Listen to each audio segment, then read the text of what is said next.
1.700.000 mah. Kamu jangan keluar dulu. Saya temannya Pak Dizik, Pak Teguh, Pak Zeno Baktiar. Sopir ini diminta 1,7. Kamu sini dulu, kamu yang nangkep truknya kamu. Saya teman Pak Dizik, pulang ini aja 1,7. Ini di sopir. Ya, kamu kasih ke siapa? Yang nangkep kamu siapa? Ayo.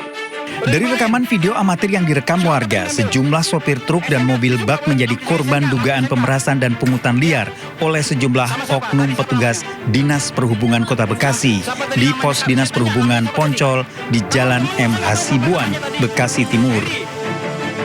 Sejumlah sopir dipaksa ke gerai ATM untuk mengambil uang sebesar Rp1.700.000 hingga Rp3 juta. Para sopir dipaksa menyerahkan uang ini untuk petugas Dinas Perhubungan Kota Bekasi usai surat-suratnya ditahan. Sejumlah oknum petugas Dinas Perhubungan panik saat aksinya direkam warga. Bahkan uang yang sebelumnya sudah diserahkan akhirnya disuruh dikembalikan lagi ke sejumlah sopir. Setelah rekaman video viral di media sosial, pos di Sub Poncol kini ditutup dan tak lagi ada aktivitas petugas Dinas Perhubungan berjaga. Bahkan Gubernur Jawa Barat Deddy Mulyadi geram dengan ulah para petugas. Saya sangat kecewa dengan perilaku oknum aparat Dishub Kota Bekasi yang melakukan tindakan pungli, pemerasan terhadap para sopir. Dan tadi malam saya sudah berkoordinasi dengan Wali Kota Bekasi karena mereka merupakan pegawai Pemkot Bekasi. Apakah di ASN, P3K atau P3K paruh waktu, saya sudah menyampaikan ke Pak Wali Kota Bekasi untuk dilakukan tindakan tegas dengan diberhentikan dari pekerjaannya secara tidak hormat. Aksi pemerasan dan pungutan liar oleh oknum Dinas Perhubungan dilaporkan sering dilakukan di Jalan Protokol Kota Bekasi. Para petugas mengincar kendaraan luar daerah yang melintas dan diduga mencari kesalahan untuk dilakukan pemerasan. Dari Bekasi, Jawa Barat, Rahmat Hidayat, iNews melaporkan. Setelah ramai diperbincangkan publik terkait pemasangan pagar tinggi, pihak mal akhirnya buka suara. Menurut pihak mal, pemasangan pagar bukan untuk menghalau aksi massa seperti yang diperbincangkan, melainkan demi memberikan keamanan dan kenyamanan bagi pengunjung.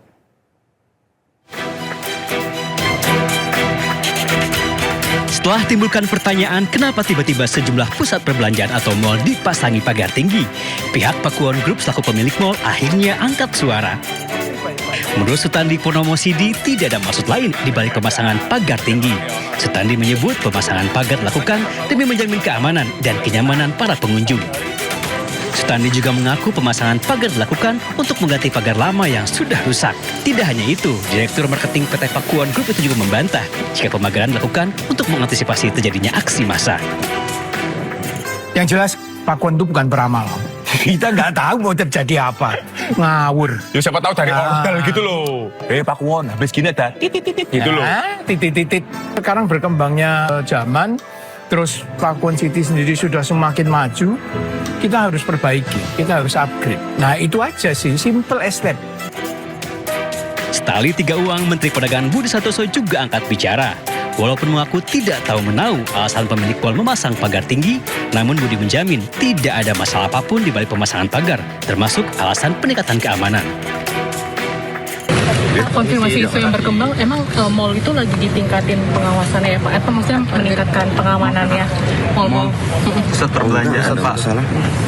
Enggak. Kita dari koordinasi dengan Dipindo, dengan Aprindo, dengan APBI nggak ada masalah, nggak ada isu itu. Berarti kabar yang membangun pagar itu nggak ada kaitannya dengan itu.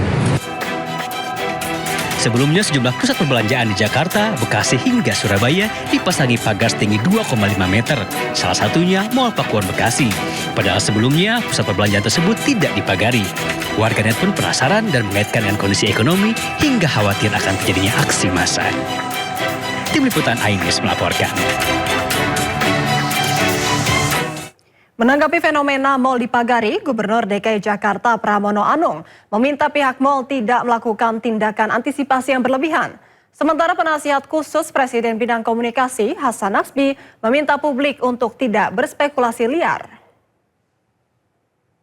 Yang kedua berkaitan dengan pemasangan pagar, saya juga mengamati mungkin bagian dari kekhawatiran, tetapi nanti pada saatnya pasti saya akan minta untuk pagar-pagar itu dilepas kembali. Karena kekhawatiran yang berlebihan juga tidak baik. Dan saya sebagai Gubernur Jakarta, koordinasi dengan TNI, Polri, aparat penegak hukum lainnya, kami akan menjaga Jakarta. Mudah-mudahan Jakarta selalu aman, nyaman. Kita jangan memperbesar berita-berita yang tidak baik. Berita-berita yang menebar ketakutan itu sebaiknya diklarifikasi juga. Teman-teman kan juga, teman-teman wartawan kan bisa cek sendiri. Bisa bikin cek fakta, benar nggak fear-mongering yang sedang beredar itu, ketakutan-ketakutan yang sedang beredar itu betul-betul nyata apa tidak. Karena teman-teman bisa cek di lapangan. Saya rasa kita harus optimis ya, keadaan negara kita baik. Sekarang pemerintah juga sudah jalannya sangat cepat. Barusan juga diskusi dengan seratusan lebih pengurus Kadin dan komunikasi dua arah, tanya jawab dengan presiden tadi, masukan-masukan mereka sangat konstruktif, diterima dengan baik oleh presiden, dan nggak ada alasan buat kita nggak maju kan. Jadi yang fear-mongering itu teman-teman cek di lapangan ya. Saya rasa nanti teman-teman bisa menemukan itu benar nggak sih. Geledah rumah ex-Jampitsus Febri, penyidik Kejagung bawa sejumlah kotak kontainer yang diduga berisi barang bukti. Informasi lengkapnya usai jeda, tetaplah di Sindo Malam.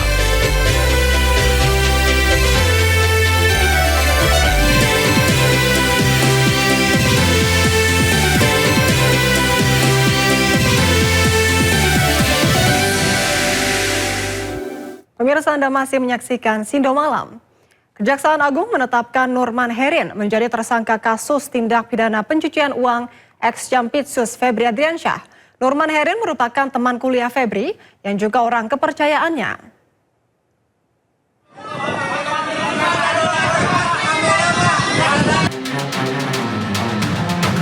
Tim 9 Kejaksaan Agung menetapkan Nurman Herin sebagai tersangka dalam kasus tindak pidana pencucian uang yang juga melibatkan mantan Jampitsus Febri Adriansyah.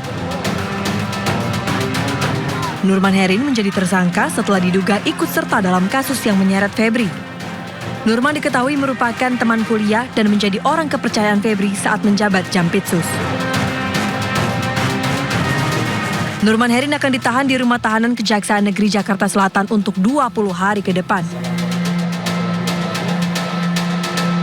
Dengan pertimbangan dua alat bukti, dari tim 9 menetapkan tersangka NH